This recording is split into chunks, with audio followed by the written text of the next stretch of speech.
What's up, guys? Thanks for watching the podcast. I truly appreciate it. I would really appreciate a like and a subscribe from you. That helps the YouTube channel grow.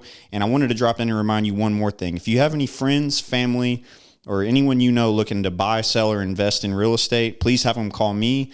Get in touch with me via email at blake@blakebaker.net or on Instagram at blakebakerrealestate. Enjoy the episode. Welcome to the Under Contract podcast.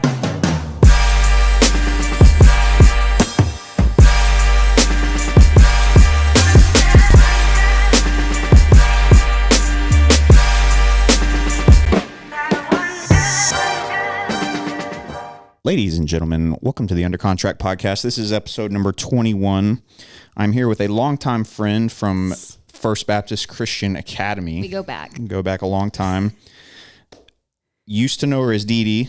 Yes. But she goes by Alex now. Full-grown adult. Alex Keys. She matured. And let's give her a round of applause, why don't we? Yeah. How are you? Thanks for coming. I'm great. Thanks for having me. This is exciting. My first podcast. So I'm very excited to be here. Yeah, cool. So why don't you kind of explain who you are and what you do? I know you, I guess you don't necessarily you have two kids. That's a full-time job. Yes, I do. Okay, so Alex Keys, Blake knows me as Dee Dee because whenever I was in school, there's a long story, but to keep it short, Dee Dee was my nickname. And after I got out of high school and stuff, I was like, just Alex, and that way is no question, just like, oh, okay, it's Alexandra, short for Alex, blah, blah, blah. So, Alex Keys Photography. So, I am a lifestyle photographer based here in Houston. I do couples, families, weddings, portraits. Basically, it's people. I work with them. So, let's see, a little bit on a personal note. I'm married to my husband, Blake Keys.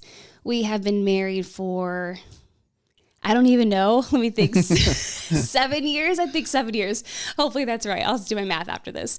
7 years, and we have two great and beautiful babies, a 2-year-old and a 1-year-old. They keep me so busy. They were like back to back.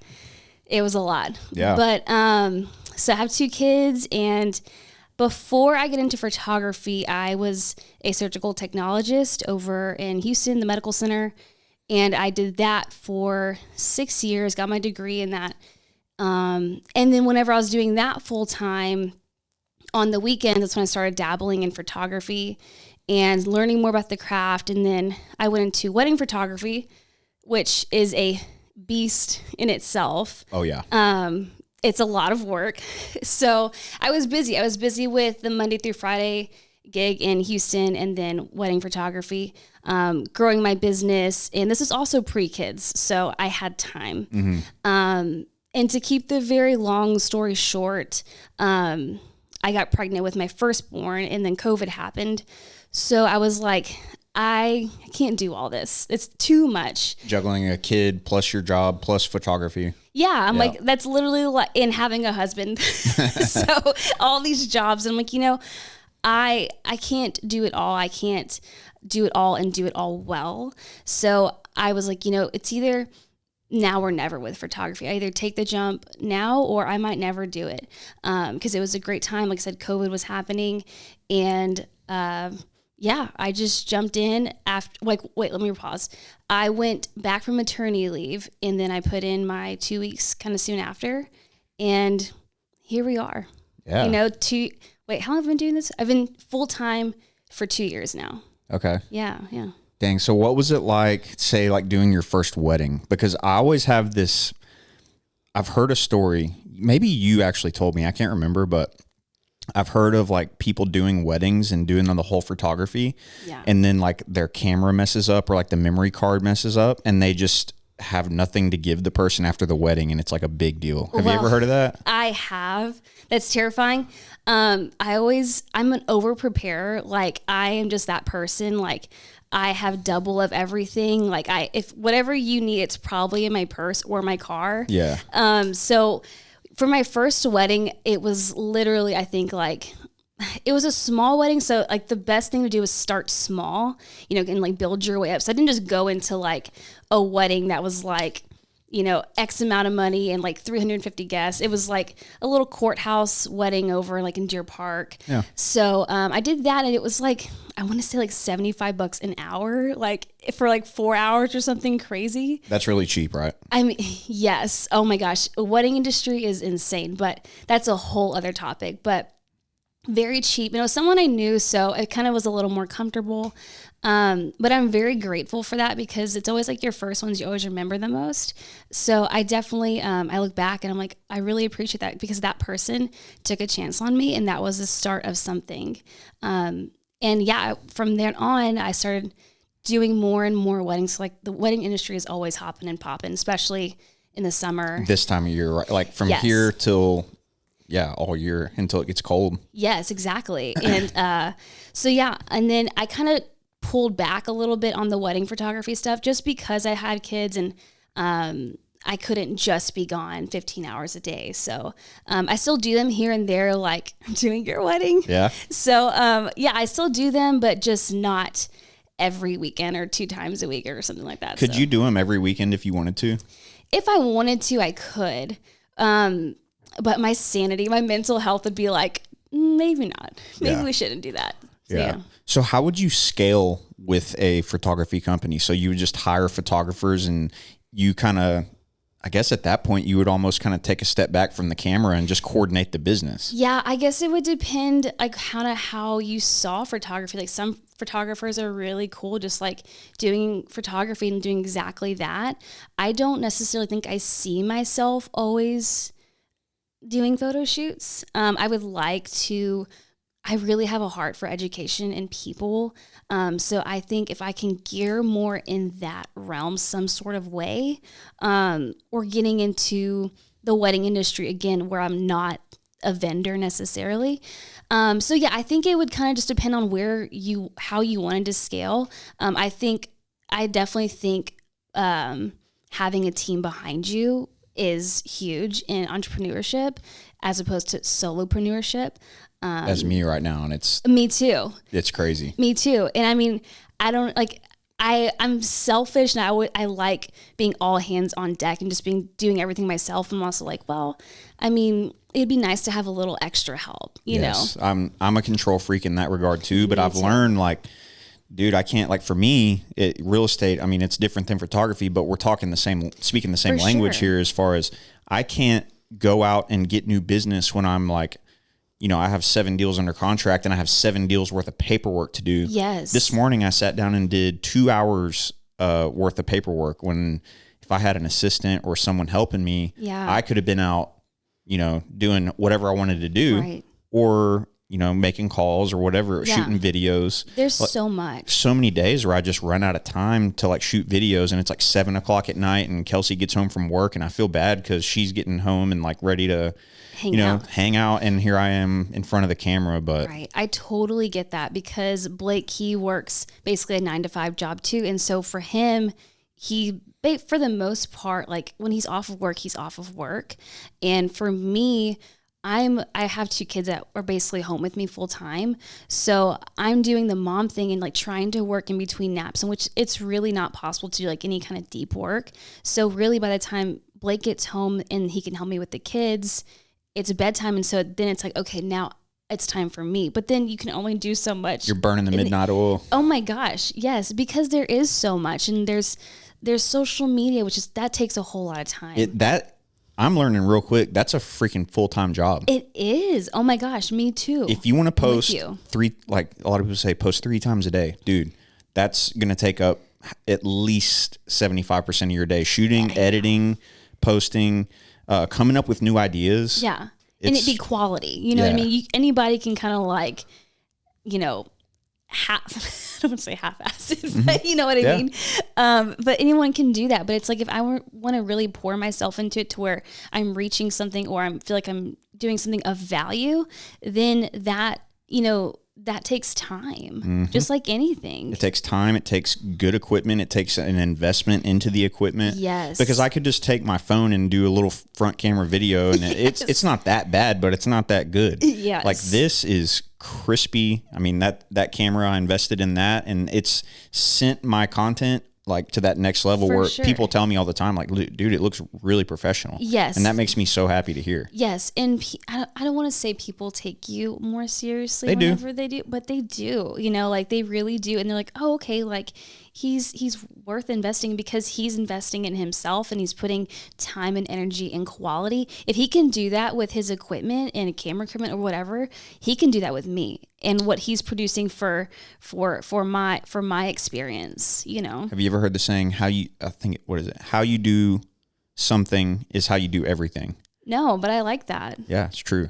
You should just say you call dibs on that quote. I think I probably heard it on Joe Rogan podcast. Okay, of course. But yeah, so I had a question I was going to ask you. I can't remember now. But so you remember Zach Magaro from First Baptist? Yeah, uh-huh. He's going to be actually joining my team. No way. Yeah. So Okay. as soon as he gets his butt up here from Corpus, yeah, he's going to be helping me out. So Very cool. Isn't he like in music or something like that? that dude has been like playing guitar, and he's like, whenever I think of him, I think like Blink-182. Like that's his scene, you know? Yeah. So he's been doing that forever, but he's been actually selling real estate down in Corpus and doing pretty well. And he's moving back up here. Oh, wow. And, we just talked about it, and I'm ready for a change anyway. Yeah. Like you can only do a solo agent gig for so long before you're just like, okay, like Yeah. I just want to have someone to talk to and bounce ideas off of more than anything almost. For sure. Because if you just work by yourself, you're your own critic all the time, and that's not necessarily the best. There is so much power in community. And unfortunately, when people aren't doing the same thing as you are, it sometimes people think it's a competition.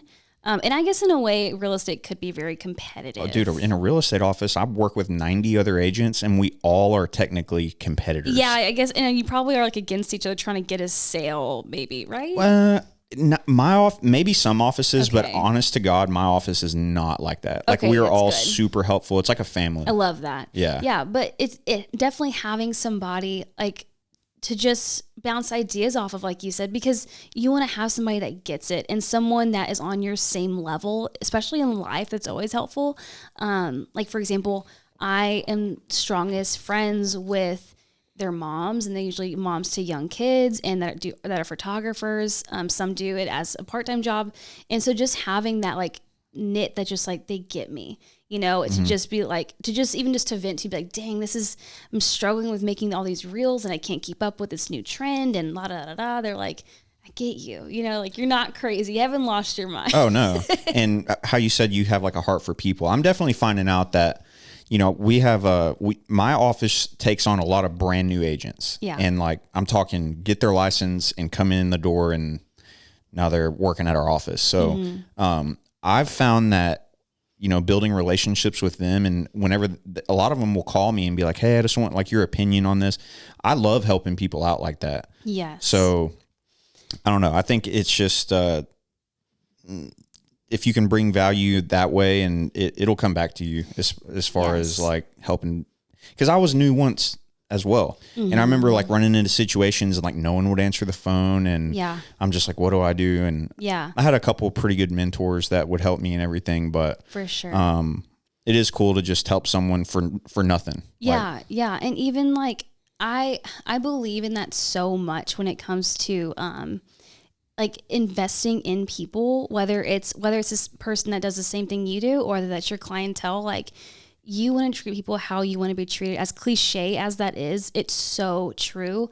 But I have found that let me say this: like most businesses, not most, but some businesses are very very transactional, and that's fine, that works for them. But for me, because I have a heart for people, because you have a heart for people, you want to invest them because they're putting money into you and they trust you. So the best way I can do that for them is to be on their side, cheering them on, whether that even looks as small as like, you know, sending them a text on their anniversary saying happy anniversary, or getting like on their Instagram, as cheesy as this, but it's 2023. Like, that's how people communicate, and going on their reels and like, you know, sending emojis and just stuff like that. Just let them know, hey, I see you. And you weren't just a person in this phase. It wasn't just a photo shoot. It wasn't just a house sale. This, like, you actually matter to me, you know? Once you quit caring about money and start caring about people, you'll make more money than you ever thought. So much. I've heard that so many times. And, you know, when I first got in real estate, I was a deal chaser. Yeah. You know, and it's not like I was like looking at everybody as like, ooh, you're a sabbatical to me making money. It was just like, where's the deals? Right. Now it's what value can I provide to everybody, and like making my videos, doing this podcast. Right. Like the feedback I get is resoundingly better than how it was before. Yeah. And the way I think of it too is that, especially in what we do, it is such a saturated market, and In both of our markets. both of them, right? Yes. And especially yours right now. Dude, yes. But there's so many of us, and instead of all looking the same and doing the same, the best thing we can do is stand out. And the best way to stand out is to, there's thousands and thousands of Houston photographers. There's thousands of real estate agents, but there's only one Blake Baker. There's only one Alex Keys.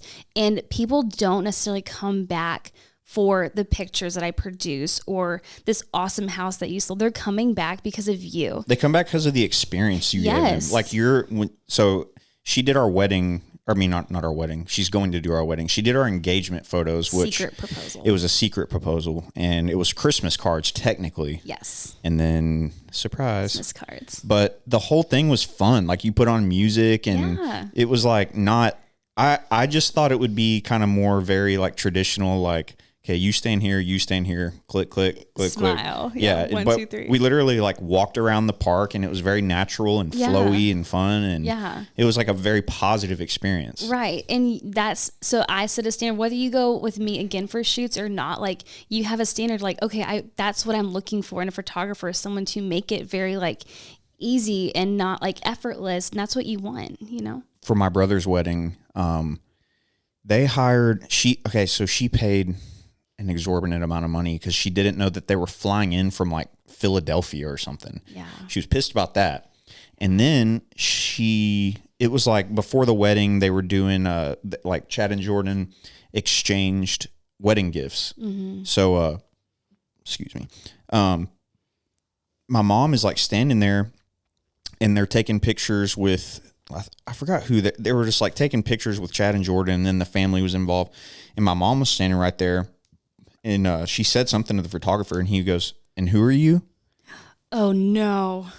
The person who's paying you, like, oh. And I'm telling you, she has mentioned that on like 4 or 5 separate occasions. I bet. And dude, I mean, that is trash. Like, can you believe someone would say that? They're getting paid, dude, I think it was like $3,000 or more. Oh, it's probably 6. Yeah. Yeah. And then they just have the gall to just pop off like that. Like, who are you? And you know what's sad is that when your mom thinks back at that wedding, unfortunately, that's probably one of the main thoughts she thinks about, as opposed to all these great things about the wedding, which I'm sure it was amazing, but she probably will always have in the back of her head. And that's frustrating. Like, no, I don't care if you are the second cousin twice removed. Like, I am going to treat you like a client, even if you're not the one paying me. Like, this person matters. Whether I have like a 30-second interaction or a 30-hour interaction, I'm going to treat you the same because I value you. I value the person, because that might be my next client. You never know who you're talking to. You never know. Yeah. Yeah. So I'm glad I know for a fact I won't have that problem. No, you won't. You definitely won't. Unless you get on bad side. No, I'm just kidding. I'll be good. Yeah, for sure. For sure. So, tell me kind of about the learning curve with photography, because this is just by doing this podcast and doing my videos, I learned real quick that it's not as easy as just ordering a camera, setting it up, and doing it. Like, first of all, learning like the different brands, the different types. Like, you asked me if that's a mirrorless camera. I have no idea. Neither do I. It's okay. I think it is. I think it is. Yeah. But so how was that? And like, say maybe, how was your first wedding like compared to, like, you learn as you go, right? Yeah. Like, what was that learning curve like? This is such a long answer, but it's been different in different seasons. So what I mean by that is whenever I first started, just to give you a little bit of context, I had no idea I wanted to do photography. I was not something that was on my radar. So I was just scrolling through Instagram and I saw this person's work, didn't know who she is, just like on a random feed. And I was like, whoa. And it was an elopement in Utah, of course. And it was stunning. And it wasn't something I've ever seen before. I can still see the picture in my head. And I was like, what is this? So I just willy-nilly just got on this person's page, DM'd them, and was like, hey, I love your work. I've never seen anything like this. And it was just a very candid photo. Like the wind was blowing and it was just, they were laughing or something. And so she was like, hey, yeah, I'm a Utah photographer. I'm having a workshop. Didn't even know what a workshop was. So again, it's different seasons because I didn't know anything here. And anyways, where I'm going with that is I went to Idaho for this workshop. And this was at least probably 2017 or something like that. And I just literally just bought a camera from Walmart. It was like a bundled deal and it was what's called a crop sensor. And it was not a very expensive camera, like at all. And, I had no like computer. I had no laptop. I literally just went to this workshop and barely figured out how to work a camera because I was just so intrigued. Like, how do I do this? What do I do? So I was at that time in that season, I was learning like, how do I capture something this beautiful? And that at that time was, how do you make it a natural, effortless shoot? And that's doing like funny things like, and keeping it very natural, like walking around, just playing music, hanging out, getting to know your clients beforehand. And so I learned how to kind of create that atmosphere and that space. And then also like how I'd call like pose my clients, I guess. So, that was what I learned in that season. And fast forward to now, so many years later, I think the learning curve is just keeping up with the trends. And like it's like social media and like TikTok and all this stuff. Like that's my learning curve now because I don't have enough time to pour into it. So, and also like the back end stuff, like the finances and all of that. But yeah, that would be, there's, like I said, if you don't stop growing and don't stop learning, like you there's a problem. Yeah. You know, like you always want to be growing, always want to be learning. You want to keep up. Because even if you still want to do the same thing every day and do things the same old way you've always been doing them, like stuff changes so fast nowadays. And you're not growing. Dude. And I like, so like for our contracts and everything, like they change quite often. Oh, really? And it like, I'll get used to it and then it'll change. I'm like, yeah. Like I have to learn how to do this, you know, or I have to, you know, learn, I need to understand this for my client's benefit. Yeah. But what part of Idaho was it?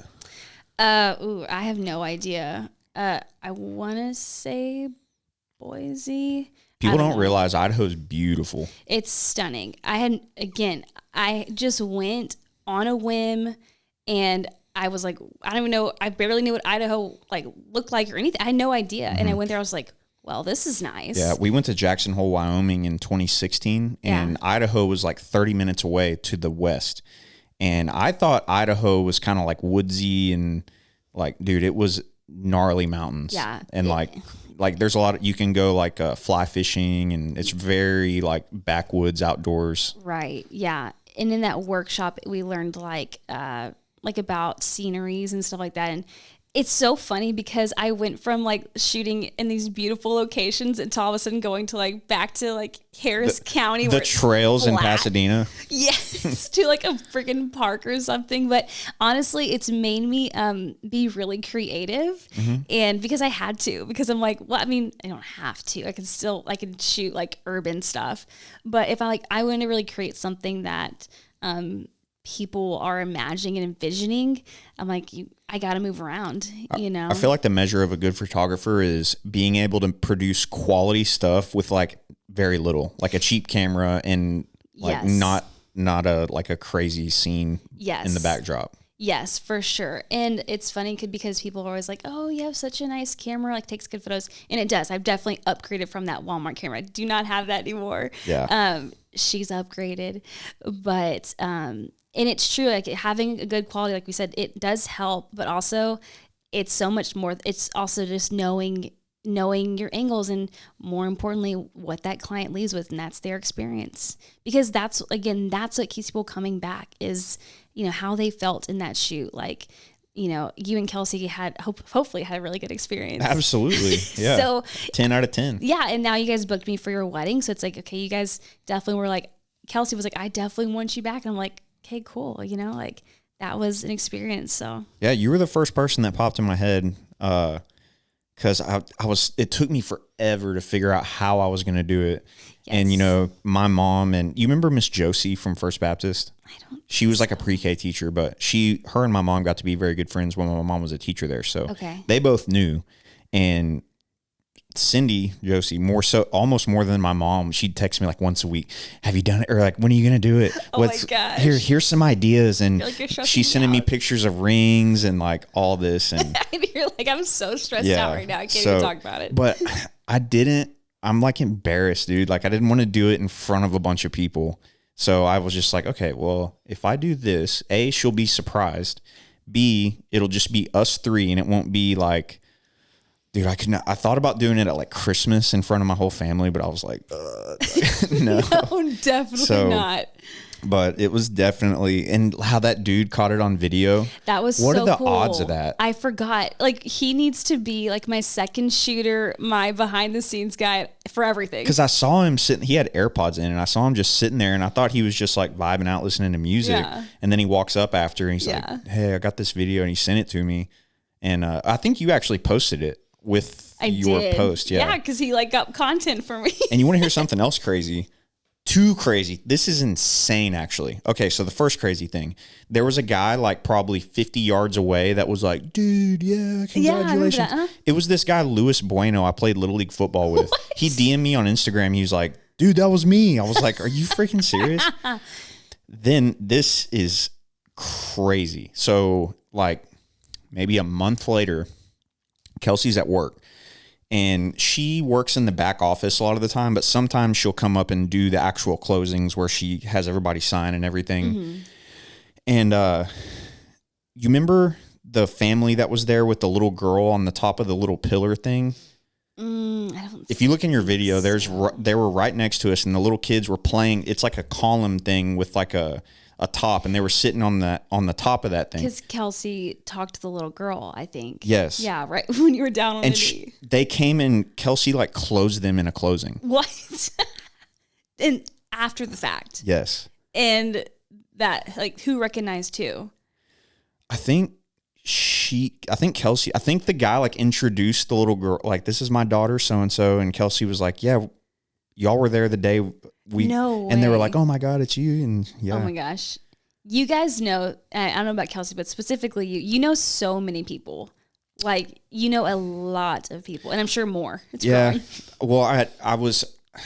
I mean, it's kind of a combination of reasons, but I had my First Baptist friends. Yeah. And then I had my like sports friends, because until I was 13, we lived over like near South Houston. Okay. Like on Allen Genoa. So I played all my sports over there and knew like all those kids that went to like Miller and Queens Intermediate and like those schools. Mm-hmm. Then we moved over to Fairmont. So then I had like the First Baptist people, and then I met the Deer Park people. Yeah. And then as I got older, I met more people from like League City, Clear Lake, LaPorte. Yeah. So it's definitely helped me in my real estate career, because it's all it is a people business. So but I feel like just from the outside looking, I feel like all those people, they're close knit to you. Like, you know what I mean? Yeah. Like all those people, like it's, I know a lot of people too, but I'm not like close knit. Like I feel like you are like, always have like a posse around you.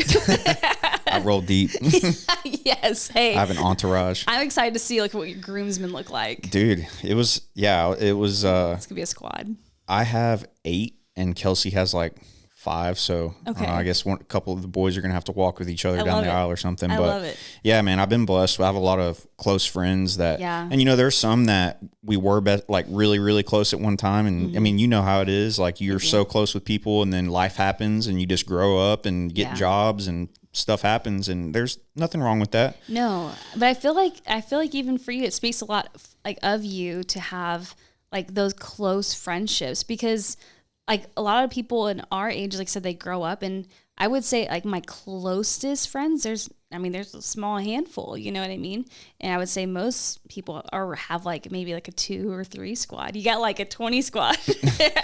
Yeah, Keegan has always been yeah. my, like, since we were 8 years old, that's been my best friend. Yeah. Like he's like a brother. He's a brother, yeah. And then I do have like, so he's tier 1, and then Okay. the tier 2 squad is like, yeah, there's like a Don't good name 6. drop. There's like a good 7 or 8, 9 of them or Okay. something. And then you have like the tier 3 people that like they're my homies, but we don't see each other or talk every day. Okay. Then the 4s are like just guys you see in the gym and They stuff. follow me on Instagram. Okay. Or, no, I don't know. Yeah, just people you see and just kind of head nod at the gym. Yeah, that's awesome. That's another thing though. I mean, dude, so I go to that Club Fitness, which is the old 24 on Fairmont.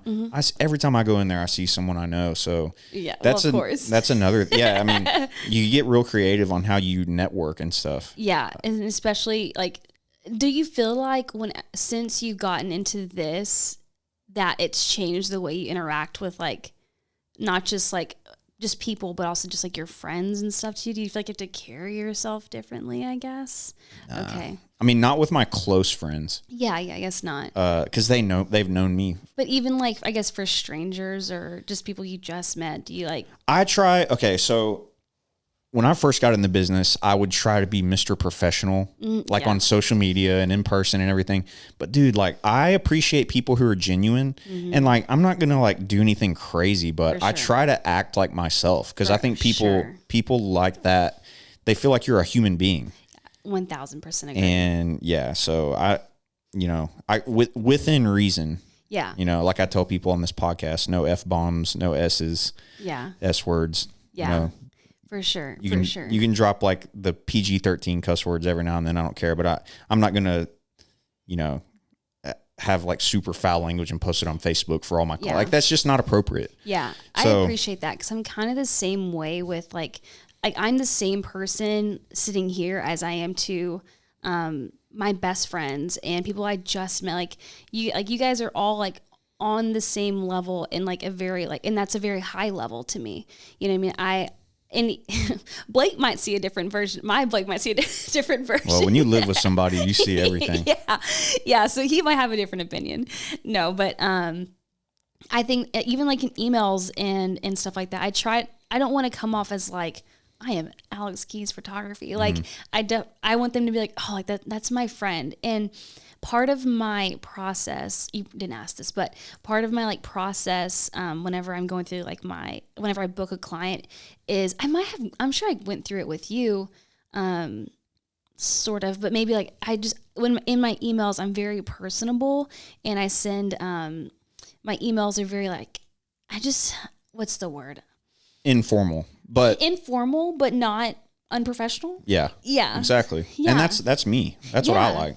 Yeah, and even like when it comes to like sending like text messages, like I don't text a whole lot of clients, but if I do, or if I'm on their DMs, like you are more likely to hear like a voice memo from me, because I want you to hear my voice. Same thing with like, and you know this, like Instagrams and stuff, like your reels, like you want people to hear your voice and see you and be like, oh, because then that automatically feels like they trust you, and like okay, like it's not just a money thing. Like I like, they make me feel safe, or their voice Treat them sounds like a friend. soothing. Yeah. It like humanizes you. You know, it's like, okay, it's not just like a photographer. I try to do that big time. I mean, I try to treat everybody like a friend. Yeah. And I mean, the number one reason people do business with anybody like real estate. Why'd you choose this agent? Oh, they were like, why did you choose the agent you used? Oh, they were a friend. I had a friend in the business. Yeah. Like, why did I pick you? Because you were a friend. Like, Yeah. friendship trumps everything. Absolutely. And I think that like, you can have like all these like the websites and like all like the internet stuff, but at the same time, like what really goes far is word of mouth. And Big like, time. like I would say like maybe like 70% of my clientele is mainly word of mouth. And I would say Instagram too, but that kind of like goes hand in hand. Like I say word of mouth, like someone's following me or someone I take photos for, post my photos and like, oh, who's that? And they're like, oh, it's Alex Keys. And it's like, oh, so it's like a little bit of like Instagram, social media, and also word of mouth. I've pounded social media. I mean, I always did it, but I've really hammered it the past, what is it, like 8 months? You're killing it. I mean, dude, it's a lot of work, but I will say, and I'm not trying to like brag, but every time I see someone that I haven't seen in a while, like at my brother's wedding, dude, oh, so it looks like the real estate market's good. Everybody wants to talk real estate. And I get to a point where I'm like, I just have like a script, I go through with everybody. Like I say this, I feel like I'm saying the same thing to everybody. Yeah. After a while, it's like, I mean, but that's good though. Like, I guess it's working. For sure. And everyone sees how hard you're working and that matters. People see it, you know? Consistency. 1,000%. Dude, because like another thing about like posting, it's easy to post every day for a week. And then, because I used to would do that. I would just like post daily for like a week or two and then just fall off. Yeah. I just got to a point where I'm like, dude, I've got to pick a lane and hammer it. And I just made a commitment, and I can't even, it's like something came over me and I was just like, I'm done being mediocre. Yes. And I love that. And I think it's different for people in like different situations too. Cause I feel like I had more of like a hustle. Like, I don't really think I have a hustle mentality. I have like just do whatever you can do, and that's your best. You know, like I know I can't dedicate 8 hours a day to like work. So I'm like, okay, if I only have 20% here, like I'm going to give that 100%. Yeah, just do what you can do. And the main thing is starting. Like you bought a Walmart camera and flew to Idaho. Like no, people don't want to do that though. No. I mean, because you feel like an outsider. You feel like, I hate to say it this way, you feel like kind of dumb. You're like, man, these people are going to be so much smarter than me. And yes. And dude, and people tell me all the time, you know, man, you're good at that. I'm just not good at that, like social media stuff. I'm like, bro, go back to my YouTube channel and look at the videos from 2020. They were absolute garbage. I doubt it. I mean, relatively speaking, compared to what I put out now. Right. But dude, it's like the only reason I really started doing it was because of the pandemic. We couldn't really like, you know, we were kind of, I guess we could still show, but I was like, okay, if I'm a market, people are going to be at home all day, every day now. Yeah. So this is like going to probably be my best bet. So I just started doing videos on YouTube, and for sure it evolved from, you know, I just would sit in my office with my phone. Yeah. And like the editing was trash. I was like nervous and like talk real slow and like had no expression, but over time, like it took me about 3 years to get it to where it's at now, to where like my content it's digestible. Yeah. And you learn what works and what doesn't work. And like the videos, like the type of stuff people will engage with and what they won't engage with. Yes. Like for example, I used to post like 10 to 15 minute long videos on YouTube.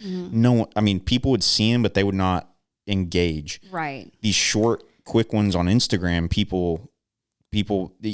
everybody's attention span is so short now. Right. So they actually, it's quick. It's to the point.